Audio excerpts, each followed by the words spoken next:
नमस्कार दोस्तों, स्वागत है आप लोगों का आपके अपने यूट्यूब चैनल हिंदी साहित्य वाला पे।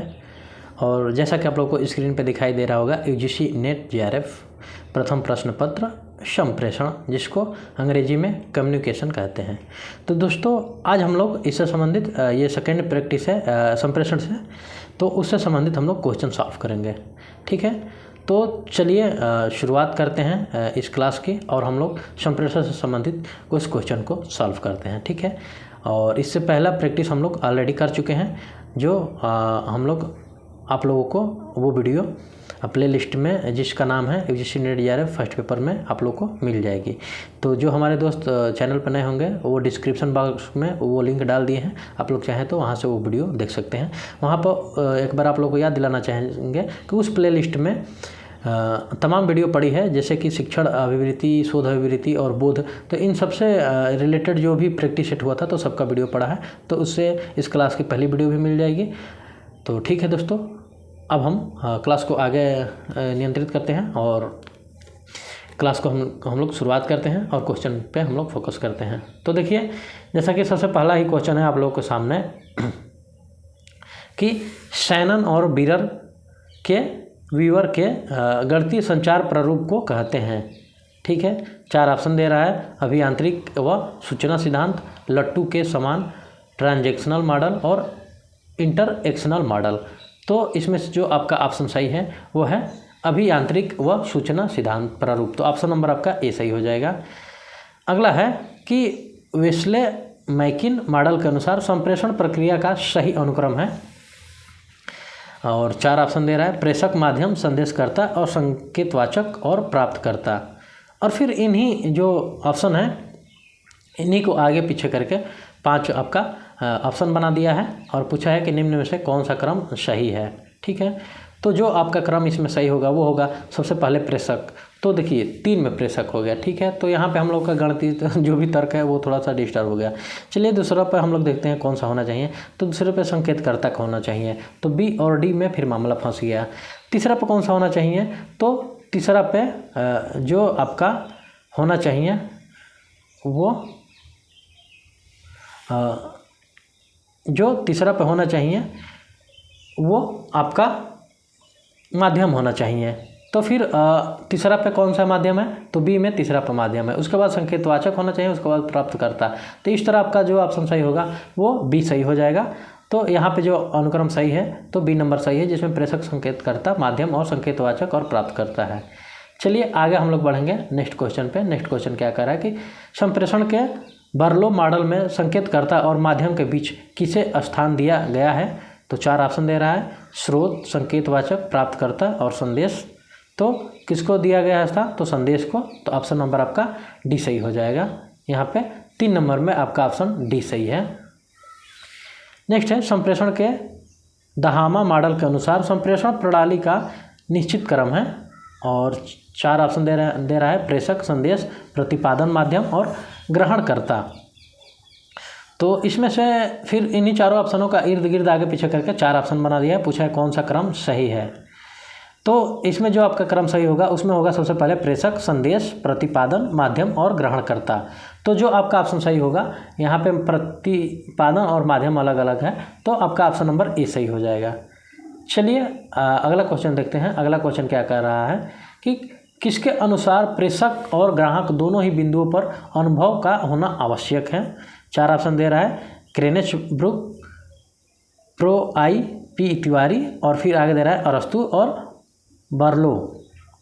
तो जो आपका ऑप्शन सही होगा तो पी तिवारी वाला होगा, तो ऑप्शन नंबर आपका बी सही है।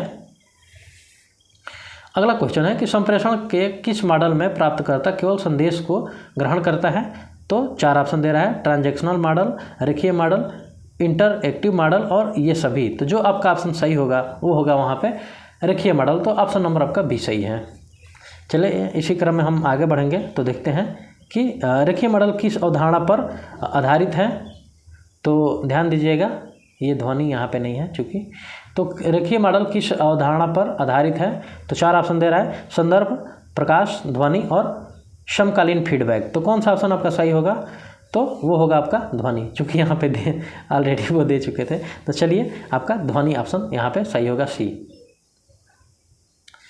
नेक्स्ट क्वेश्चन है कि निम्नलिखित में से किस मॉडल में प्रेषक एवं कोई भेद नहीं होता है। तो यहाँ पे देखिए, यहाँ पे दोस्तों एक चीज़ छूट गया है आप लोगों को। यहाँ पे प्रेषक के बाद यहाँ पे आप लोगों का प्रेषक और एवं के बाद प्राप्तकर्ता रहेगा। तो आप लोग अगर आप लोग PDF डाउनलोड करके उसको प्रिंट करा के अगर ये कर रहे होंगे क्लास, या तो सीधे सीधे कर रहे हैं, तो हम आपको बताना चाहें कि यहाँ पे एक पॉइंट छूट गया है हम लोगों का टाइपिंग टाइम, कि निम्नलिखित में से किस मॉडल में प्रेषक एवं प्राप्तकर्ता में कोई भेद नहीं होता। ठीक है, ध्यान दीजिएगा, ये हम लोग को गलती नहीं करना है। चलिए, वो मिस टाइपिंग हो जाती है। तो निम्नलिखित में से किस मॉडल में प्रेषक एवं प्राप्तकर्ता कोई भेद नहीं होता है, तो कौन सा भेद नहीं होता है, वहाँ पे ट्रांजैक्शनल मॉडल का भेद नहीं होता है। तो आपका ऑप्शन नंबर C सही हो जाएगा, ट्रांजैक्शनल मॉडल। ठीक है, तो 8 का आपका ऑप्शन नंबर C सही हो जाएगा। चलिए, नेक्स्ट क्वेश्चन है शाब्दिक वाचिक संप्रेषण के कितने प्रकार होते हैं। तो आप लोग देख सकते हैं शाब्दिक वाचिक संप्रेषण के 2 प्रकार होते हैं। तो आप लोग देखें ही, मौखिक संप्रेषण में व्यवधान आने को कहते हैं, तो उसे क्या कहते हैं, तो लघु परिपथ कहते हैं। तो आपका ऑप्शन नंबर यहाँ पे E सही हो जाएगा, 10 का। नेक्स्ट क्वेश्चन है कि मौखिक संप्रेषण के लाभ हैं, तो क्या लाभ है। 4 ऑप्शन दे रहा है, शीघ्र संचार, गोपनीय, आलंबन, प्रतिपुष्टि और ये सभी। तो मौखिक संप्रेषण के लाभ में ये सभी आते हैं, तो आपका ये सभी ऑप्शन सही हो जाएगा। चलिए, नेक्स्ट क्वेश्चन की तरफ बढ़ते हैं। और नेक्स्ट क्वेश्चन क्या कह रहा है कि निम्नलिखित में कौन मौखिक संप्रेषण का माध्यम नहीं है। 4 आपका ऑप्शन दे रहा है, टेप रिकॉर्डर, सामूहिक संवाद, घोषणाएं और प्रतिवेदन। तो जो आपका नहीं है वो प्रतिवेदन है। ठीक है, तो आपका प्रतिवेदन है जो मौखिक संप्रेषण का माध्यम नहीं है। अगला है, निम्नलिखित में से कौन सा माध्यम मौखिक संचार नहीं है। तो 4 ऑप्शन दे रहा है, रेडियो प्रसारण, सम्मेलन, साक्षात्कार और प्रश्नावली। तो जो आपका नहीं है वो है आपका प्रश्नावली। तो आपका ऑप्शन नंबर D सही हो जाएगा। नेक्स्ट है, लिखित संप्रेषण की सीमाएं हैं, महंगी प्रक्रिया, समय लगने वाली प्रक्रिया, व्याख्या की कठिनाई और ये सभी। तो यहाँ पे दोस्तों जो आपका ऑप्शन सही होगा ये सभी हो जाएगा। तो ऑप्शन नंबर आपका D हो जाएगा। आइए नेक्स्ट क्वेश्चन देखते हैं कि देखिए ये क्या हो गया, यहाँ पे ये ऐसे रहेगा कि किस संप्रेषण का अस्थायी साक्ष्य होता है, जैसे लिखित, मौखिक, लिखित व मौखिक और उपरोक्त में से कोई नहीं। तो जो आपका ऑप्शन सही होगा, अस्थायी साक्ष्य के लिए लिखित होना अनिवार्य होता है दोस्तों। तो आपका ऑप्शन नंबर A सही हो जाएगा, लिखित। लिखित संप्रेषण की कमियां हैं, तो क्या कमी होती है दोस्तों। तो देख लीजिए, यहाँ पे 4 ऑप्शन दे रहा है और फिर नीचे कूट में दे रहा है कि सही विकल्प का चयन कीजिए।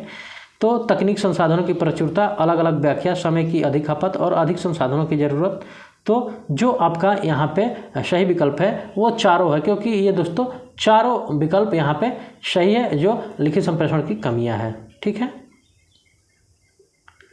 चलिए नेक्स्ट क्वेश्चन की तरफ बढ़ते हैं कि ध्वनि प्रबलता नापने की इकाई होती है। तो क्या होता है ध्वनि नापने की इकाई दोस्तों, ये तो फिजिक्स भी कोई पढ़ा होगा तो वो बता सकता है। तो डेसिबल होता है। तो आपका ऑप्शन नंबर यहाँ पे ये देखिए B है, तो ये D हो गया है। तो आपका B ऑप्शन सही हो जाएगा, डेसिबल। ठीक है, चलिए नेक्स्ट क्वेश्चन की तरफ बढ़ेंगे कि मौखिक संप्रेषण के लाभ हैं, और नीचे यहाँ पे 4 विकल्प दे दिया है और पूछा है कौन सा विकल्प सही है, ये वो विकल्प चयन करना है। तो यह सहज एवं त्रुटि रहित होता है। नेक्स्ट इसमें आपका दे रहा है कि कई लोगों को एक साथ संप्रेषित किया जा सकता है। नेक्स्ट है, गोपनीयता बनी रहती है। और नेक्स्ट है, वाचिक एवं अवाचिक संप्रेषण साथ साथ होता है। तो जो आपका ऑप्शन सही होगा वो होगा इसमें कि ये सभी, क्योंकि ये लाभ के मौखिक संप्रेषण के सभी लाभ में आते हैं। तो आपका ऑप्शन जो सही होगा ये सभी, तो आपका ऑप्शन नंबर D हो जाएगा। चलिए नेक्स्ट क्वेश्चन की तरफ बढ़ते हैं, क्वेश्चन नंबर 19। और क्वेश्चन नंबर 19 क्या कह रहा है कि किसके अनुसार संस्कृत संप्रेषण है और संप्रेषण संस्कृति है। तो ये तो हमने आपको बताया ही था जब हम लोग पढ़ रहे थे कि देखिए ये क्वेश्चन आना तो कहीं ना कहीं अनिवार्य है। तो एडवर्ड T हॉल थे नाम, यहाँ पे टाइपिंग में युद्ध वर्ड हो गया है। तो देखिए अंग्रेजी नाम का क्या है, कहीं युद्ध वर्ड, कहीं एडवर्ड, तो नाम देता रहता है, लेकिन T हॉल सही नाम है ये आगे। तो एडवर्ड T हॉल, ठीक है। तो ये एडवर्ड है, कहीं पे आपको ऐसे एडवर्ड मिल जाएगा और कहीं पे युद्धवर्ड मिल जाएगा। तो वो जानते ही हैं कि अंग्रेजी नाम का थोड़ा सा आगे पीछे हो जाए। जैसे युधिष्ठिर अंग्रेजी में लिखेंगे तो युधिष्ठिर और युधिष्ठिर इस तरह लिखेंगे तो अलग अलग चीज़ें होती है। चलिए, तो एडवर्ड टी हॉल के अनुसार था कि संस्कृति संप्रेषण है और फिर संप्रेषण संस्कृति है। ठीक है, चलिए नेक्स्ट क्वेश्चन हम लोग देखेंगे, क्वेश्चन नंबर 20। क्वेश्चन नंबर 20 क्या कह रहा है कि अंतः संस्कृति संप्रेषण के संदर्भ में निम्नलिखित कथनों पर विचार कीजिए। नीचे 4 ऑप्शन दे रहा है और इसमें क्या पूछ रहा है क्वेश्चन कि उपरोक्त कथनों में से कौन सा कथन सही है। तो आइए हम लोग को कथन सही छांटना है। तो पहला दे रहा है कि यह 2 या 2 से अधिक संस्कृतियों के बीच किया जाने वाला संप्रेषण है। नेक्स्ट है, इसके अंतर्गत पहचान और संस्कृति का अध्ययन किया जाता है। और नेक्स्ट है, इस पर देखिए, इसके अंतर्गत पहचान और संस्कृति का, यहाँ प्यार कहाँ से आ गया है, अरे यहाँ पे अध्ययन होगा दोस्तों, ध्यान दीजिएगा, यहाँ पे प्यार नहीं होगा कि अध्ययन, ये स्टडी किया जाता है। तो इसके अंतर्गत पहचान और संस्कृति का अध्ययन किया जाता है। और नेक्स्ट है कि इस प्रकार का संप्रेषण सामाजिक गुणों, सोच, प्रारूप और विभिन्न समूहों एवं विश्व संस्कृति पर केंद्रित होता है। ठीक है, तो इसमें से जो आपका ऑप्शन सही होगा वो होगा कि ये तीनों ऑप्शन सही है अंतः संस्कृति संप्रेषण के संदर्भ में। तो आपका ऑप्शन नंबर यहाँ पे डी हो जाएगा। ठीक है, चलिए नेक्स्ट क्वेश्चन की तरफ बढ़ेंगे कि कक्षा संप्रेषण के अंतर्गत मुख्य भूमिका कौन निभाता है। तो 4 ऑप्शन है, शिक्षक, कक्षा प्रबंधन, विद्यार्थी और पाठ्यक्रम। तो जो आपका ऑप्शन सही होगा वो होगा शिक्षक। तो आपका ऑप्शन नंबर ए सही हो जाएगा। चलिए नेक्स्ट क्वेश्चन की तरफ बढ़ेंगे। नेक्स्ट क्वेश्चन क्या कर रहा है कि कक्षा संप्रेषण के संदर्भ में निम्नलिखित कथनों पर विचार कीजिए आपका, और कौन सा कथन सही है ये यहाँ पे पूछ रहा है क्वेश्चन। तो आइए हम लोग देखते हैं पहले वो कथन कौन कौन से हैं। तो कक्षा में वातावरण को जीवंत बनाए रखने के लिए अधिगम स्वतंत्र होना चाहिए। अगला है, कक्षा में अनुशासन होना चाहिए। तो ये भी सही है कथन और पहला भी सही है। और आगे हम लोग देखते हैं कि शिक्षक और शिक्षार्थी के मध्य संप्रेषण लगातार होना जरूरी नहीं है। तो ये गलत है, क्योंकि होना जरूरी है। संप्रेषण होगा तभी किसी क्वेश्चन का, किसी मुद्दा का और विद्यार्थी की समस्या का हल निकलेगा। तो ये गलत है। अगला है, शिक्षक एवं शिक्षार्थी के मध्य आत्मिक लगाव होना चाहिए। तो ये हम लोग पढ़े ही थे, तो ये ऑप्शन सही है। तो ये ऑप्शन, जो आपका ऑप्शन सही होगा वो होगा 1, 2, 4। तो आपका ऑप्शन नंबर बी सही हो जाएगा यहाँ पे। चलिए नेक्स्ट क्वेश्चन की तरफ बढ़ते हैं। Question number 23। क्वेश्चन नंबर 23 क्या कह रहा है कि कक्षा संप्रेषण के सोपान हैं और 4 ऑप्शन दे रहे हैं। शिक्षार्थी के रुचि उत्पन्न करना, विषय वस्तु को संगठित करना, उद्देश्यों के अनुरूप पुनरावलोकन और प्रतिपुष्टि। तो जब हम क्लास ले रहे थे तो सीधे सीधे कक्षा संप्रेषण के सोपान आप लोगों को लिखवाया था, कहे थे कि ये आप लोग रट्टा मार लीजिए, ये आ सकता है।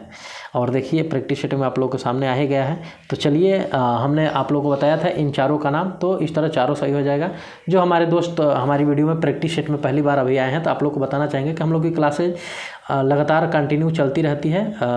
मूल क्लासेज जहाँ पे आप लोगों को जैसे अभी संप्रेषण का पूरा पाठ पढ़ाया जाता है, मतलब जो टॉपिक है इसको पूरा पढ़ाया जाता है। उसके बाद इधर तो प्रैक्टिस चलता ही है। तो डिस्क्रिप्शन बॉक्स में UGC net JRF paper first classes करके एक प्लेलिस्ट है, डाल दिया जाएगा उसका लिंक। तो आप लोग वहाँ से क्लासेज कर सकते हैं। ठीक है, परीक्षा की दृष्टि से ही दोस्तों आप लोग को वो पढ़ाया जाता है वहाँ पे। तो एक बार जाके क्लास कर सकते हैं। वहाँ पे ये सब सारी चीज़ें जो क्लासेज ये हो रही है प्रैक्टिस, तो वहाँ पे सीधे सीधे आप लोग एक बार क्लास करेंगे तो फिर ये क्वेश्चन करने में मज़ा आएगा। ठीक है, बाकी चलिए कंटिन्यू बना रहिए। समय के अकॉर्डिंग सब कुछ करना पड़ता है। अगर समय तो कीजिए, नहीं समय है तो हम लोग प्रैक्टिस से ही बहुत सारी चीज़ें उलझने अपना समाप्त कर सकते हैं। तो चलिए अब हम लोग आगे देखेंगे जो नेक्स्ट क्वेश्चन है 24 नंबर कि कक्षा में शिक्षक किस प्रक्रिया पर तत्काल नियंत्रण रखता है। तो 4 ऑप्शन दे रहा है, श्रवण, स्वयं व संप्रेषण की चयनित पद्धतियाँ, संप्रेषण के माध्यम, प्रतिपुष्टि, प्रौद्योगिकी और श्रोताओं।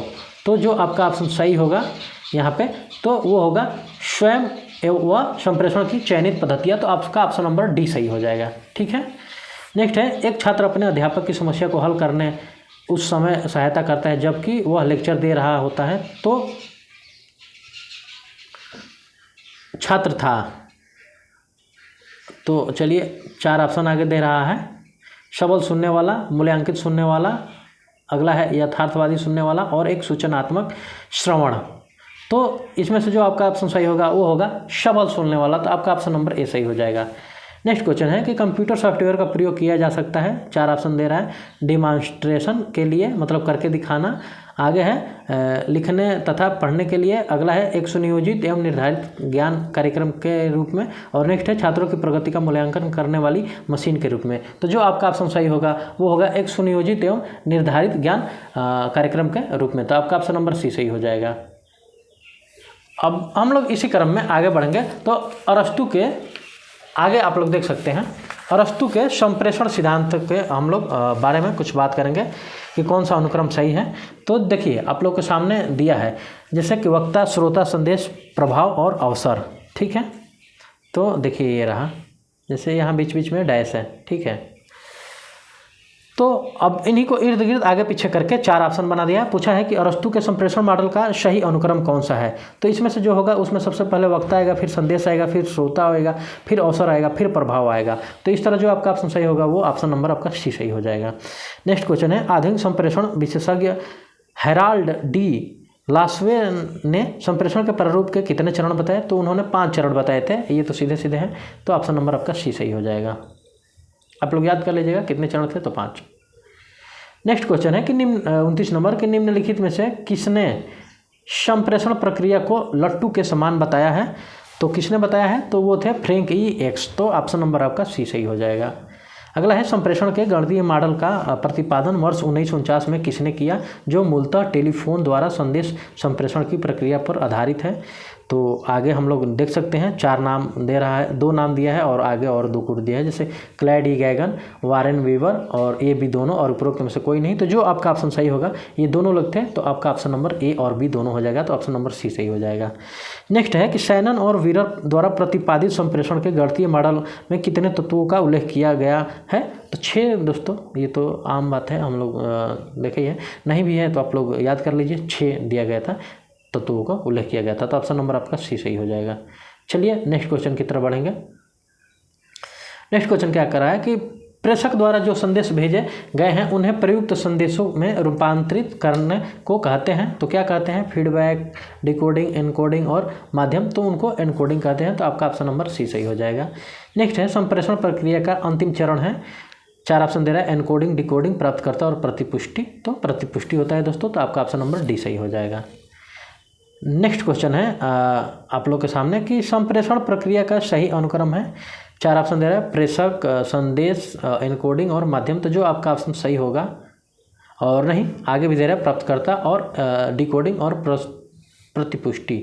और इसमें से दे रहा है नीचे 4 ऑप्शन कूट में कि कौन सा आपका ऑप्शन सही है। हमें लगा कि 4 ही वाला है। चलिए इसमें 7 ऑप्शन दिया है, देखिए छप्पड़ फाड़ के दे दिया है आप लोगों के पास 7 ऑप्शन। तो चलिए हम लोग को छांटना है कि कौन सा आपका ऑप्शन इसमें जो क्रम है वो सही है। देखिए यहाँ पे क्या दिया, सही अनुक्रम में है। तो जो सबसे पहला इसमें हो जाएगा आपका पहले प्रेषक, उसके बाद हो जाएगा इनकोडिंग, तो 1 3, उसके बाद आ जाएगा संदेश, तो 2। तो यहाँ पे आपके पास केवल 2 ऑप्शन बच गए ये। अब इसमें हम लोग को आगे बढ़ेंगे। तो 4 नंबर पे आपका हो जाएगा माध्यम, उसके बाद हो जाएगा डिकोडिंग। तो यहाँ पे देखिए क्या किया है कि यहाँ पे दोस्तों आप लोगों का 5 आ गया है और यहाँ पे 6, जहाँ पे डिकोडिंग आना है तो 4 के बाद 6 आ गया है। तो ये आपका ऑप्शन नंबर सी सही है, ये गलत है, ठीक है। तो इस तरह से हम लोगों को वहाँ पे अनुक्रम को देखना है, और संप्रेषण की प्रक्रिया में हमने ये अनुक्रम आप लोगों को बताया था। चलिए नेक्स्ट क्वेश्चन है कि संप्रेषण प्रक्रिया का प्रथम चरण है, तो क्या चरण है वो, तो प्रेषक, संकेतन, माध्यम और संदेश। तो वो है आपका प्रेषक। तो ऑप्शन नंबर आपका ए सही है। चलिए नेक्स्ट क्वेश्चन है सुमेलित करने वाला। तो आइए हम लोग सुमेलित करते हैं। जैसे सुमेलित 2 सूची दिया है, तो पहले को दूसरे से सुमेलित करना है। जैसे प्रेषक, तो प्रेषक क्या होता है, तो जो प्रेषक है, प्रेषक अपने विचार को दूसरे तक पहुंचाना, ठीक है। इनकोडिंग क्या होता है, तो इनकोडिंग होता है संदेश को प्रयुक्त संकेत के रूप में रूपांतरित करना।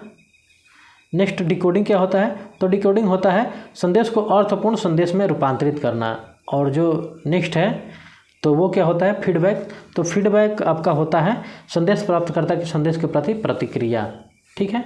तो जो इस तरह से जो आपका ऑप्शन सही होगा वो हो जाएगा 2 3 4 1। तो आपका ऑप्शन नंबर डी सही हो जाएगा। चलिए नेक्स्ट क्वेश्चन है 37 नंबर की, प्रभावी संप्रेषण के संदर्भ में निम्नलिखित कथनों पर विचार कीजिए। 4 ऑप्शन दे रहा है आपका, संप्रेषित सूचना पूर्ण रूपेण होनी चाहिए। आगे है जो भी सूचना भेजी जाए वह बोधजन्य होनी चाहिए। नेक्स्ट है संप्रेषण के समय तकनीकी संसाधनों की बहुलता के साथ साथ उनका सही अवस्था में रहना आवश्यक है। ठीक है, तो जो आपका ऑप्शन सही होगा वहाँ पे प्रभावी संप्रेषण के संदर्भ में तीनों कथन ये सही है चूँकि, तो जो आपका ऑप्शन सही होगा तो 1, 2, 3, तो आपका ऑप्शन नंबर सी सही हो जाएगा। चलिए आप लोगों के सामने देखिए 38 नंबर क्वेश्चन आ गया। 38 नंबर क्वेश्चन क्या कह रहा है कि मौखिक संप्रेषण सफल नहीं माना जाता है। ध्यान दीजिएगा, 4 ऑप्शन दे रहे हैं, देशीय स्तर पर, समूह स्तर पर, अंतर्राष्ट्रीय स्तर पर और कक्षागत स्तर पर। तो वो अंतर्राष्ट्रीय स्तर पर सफल नहीं माना जाता है, तो आपका ऑप्शन नंबर बी सही हो जाएगा। नेक्स्ट है लिखित संप्रेषण के लाभ हैं, तो क्या लाभ हैं, तो आइए हम लोग देख सकते हैं, जैसे संपादन असंभव, कम त्रुटिजन, वर्तमान संप्रेषण, और 4 नंबर दे रहा है साक्ष्य के तौर पर विश्वसनीय। तो नीचे दिया है कूट, जिसमें ऑप्शन दिया है 2, 3, 2, 4, 3, 4 और 1, 4। तो जो आपका ऑप्शन सही होगा वो होगा आपका 2, 4। तो ऑप्शन नंबर आपका ये 2, 4 हो जाएगा, मतलब हो जाएगा आपका कम त्रुटिजन्य, और फिर अगला हो जाएगा साक्ष्य के तौर पर विश्वसनीय। तो आपका ऑप्शन नंबर सी हो जाएगा। नेक्स्ट क्वेश्चन आप लोग देख सकते हैं 40 नंबर कूट वाला है कि लिखित संप्रेषण के माध्यम है। 4 ऑप्शन दे रहा है, पत्र, समाचार पत्र, ईमेल, चित्र, फैक्स। तो यहाँ पे दोस्तों ये तो हमें सभी लग रहे हैं क्योंकि सभी उसी के माध्यम है। तो यहाँ पे ऑप्शन नंबर आपका ये सभी ही होगा क्योंकि सभी लिखने वाले ही है, कोई वीडियो विजुअल चाहे संप्रेषण का मॉडल मौखिक वाला नहीं है। चलिए नेक्स्ट की तरफ बढ़ेंगे। अशाब्दिक संचार के अंतर्गत आते हैं, तो क्या आता है, तो अशाब्दिक संचार के अंतर्गत दृश्य संकेत, दैहिक भाषा और पार्श्व भाषा ये सभी आते हैं। तो आपका ऑप्शन नंबर डी सही हो जाएगा।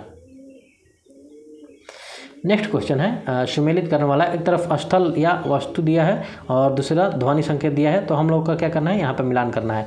तो कार्यालय क्या होता है, तो कार्यालय वर्जर होता है। नेक्स्ट स्कूल क्या होता है, तो स्कूल घंटी, ठीक है, स्कूल में घंटी बजती है।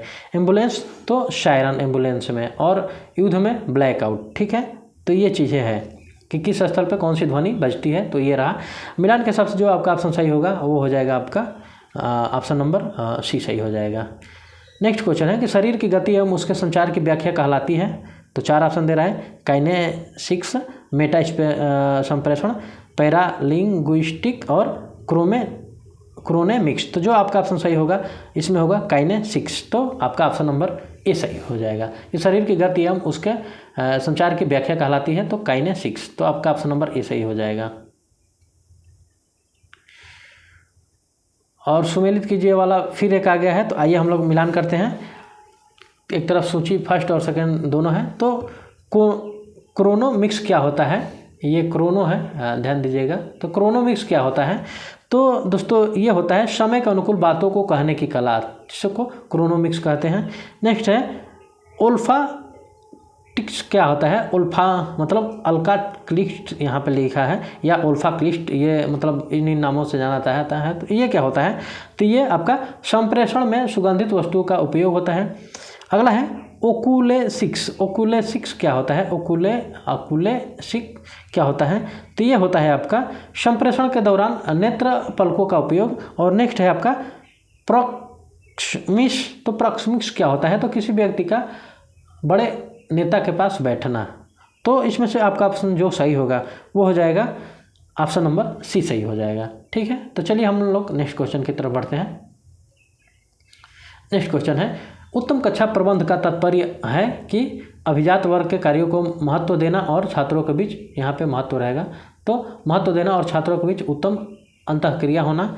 नेक्स्ट है आपका सहायक अध्यापक सामग्री को तैयार करते समय अध्यापन के से पहले तैयारी करना, कार्य आरंभ करना, उपरोक्त तो सभी। तो जो आपका ऑप्शन यहाँ पे उत्तम कक्षा प्रबंध के लिए तात्पर्य है, तो यहाँ पे तीनों ऑप्शन सही है, तो आपका उपरोक्त सभी हो जाएगा। तो ऑप्शन नंबर डी सही हो जाएगा। नेक्स्ट है कक्षा में अध्यापक को लेक्चर सुनना है, तो सुनने वाले को जो विचार दिया गया है उसे वह स्वीकार या अस्वीकार करे। बोलने वाले विश्वसनीयता एवं व्यक्तित्व का मूल्यांकन करना। और नेक्स्ट ऑप्शन है ए बी दोनों, और उपरोक्त में से कोई नहीं। तो जो आपका ऑप्शन यहाँ पे सही होगा वो पहला ऑप्शन सही होगा कि सुनने वाले को जो विचार दिया गया है वह उसे स्वीकार या अस्वीकार करे। तो कक्षा में अध्यापक को लेक्चर सुनना ये है। नेक्स्ट जो क्वेश्चन है आप लोग के सामने, क्वेश्चन नंबर 47 की कक्षा में वीडियो कैसेट दिखाने की क्रिया अध्यापक को संप्रेषण को काफ़ी सहायता देती है, क्या आप इस बात से सहमत हैं? तो जी हाँ, हम पहले ही सहमत, आप भी लोग हैं। अभी मान लीजिए कोई अगर चीज़ उदाहरण समझाना हो, अभी हम उसका कोई फिल्म का क्लिप बता दें आप लोग को, या अगर ऑफलाइन क्लासेज होती तो चला भी देते, तो वो ज़्यादातर आपको लोग के दिमाग में बैठ जाती है। तो हाँ, चलिए नेक्स्ट क्वेश्चन है कि स्कूलों तथा कॉलेजों में निम्नलिखित में से किस अभिक्षमता के संचार समय में सबसे बड़ी साझेदारी है?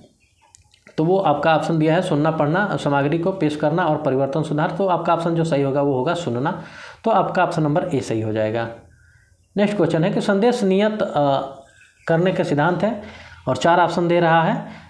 सॉरी, इसमें 6 दिया है, ध्यान दीजिएगा। अभी एक साथ में था, चूँकि इसमें 6 ही है तो कुट वाला आंसर है। तो आइए हम लोग देखते हैं। जैसे अनुक्रम का उचित होना, सरल भाषा का प्रयोग, उचित प्रतीकों का उपयोग, प्रासंगिक अभ्यास, स्पष्ट और निर्दिष्ट उद्देश्य और उदाहरण और दृष्टांत का प्रयोग। तो जो आपका ऑप्शन यहाँ पे सही होगा, ये दोस्तों संदेश नियत करने के सिद्धांत में ये सभी आते हैं। तो यहाँ पे जो आपका ऑप्शन सही होगा तो उपरोक्त सभी होगा। तो आपका ऑप्शन नंबर डी सही हो जाएगा।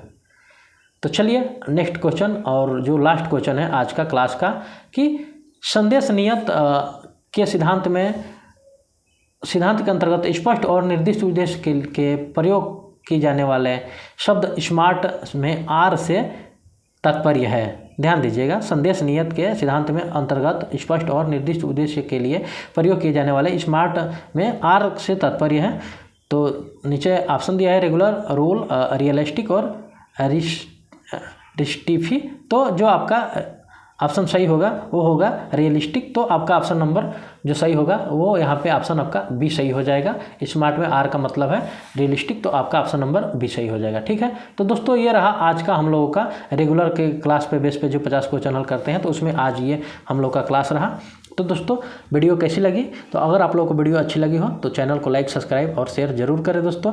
तो जो हमारे नए दोस्त आज वीडियो पे देख रहे हैं तो उनसे भी कहेंगे कि दोस्तों हम लोग की क्लासेज रेगुलर चलती है। रेगुलर बेस पे हम लोग 50 क्वेश्चन सॉल्व करते हैं और ये हम लोग का टारगेट दिसंबर तक है। जब तक पेपर ना हो जाए आप सभी का, तब तक हम लोग कंटिन्यू लास्ट डे तक ऐसे ही कंटिन्यू पेपर सॉल्व करते रहेंगे। तो चलिए दोस्तों, आज की ये क्लास रही। वीडियो कैसी लगी हमें कमेंट बॉक्स में ज़रूर बताएं। तो धन्यवाद दोस्तों, मिलते हैं अगली क्लास में ऐसे ही कुछ और 50 क्वेश्चन महत्वपूर्ण लेके। तब तक के लिए दोस्तों कह सकते हैं कि आज के लिए इतना ही। तो हंसते रहिए, मुस्कुराते रहिए। और जो हमारे दोस्त नए हैं उनको ये PDF चाहिए क्लास की, तो टेलीग्राम चैनल का लिंक हम डाल देंगे डिस्क्रिप्शन बॉक्स में, आप लोग वहाँ से डाउनलोड कर लीजिएगा। तो दोस्तों आज के लिए इतना ही, धन्यवाद, थैंक यू।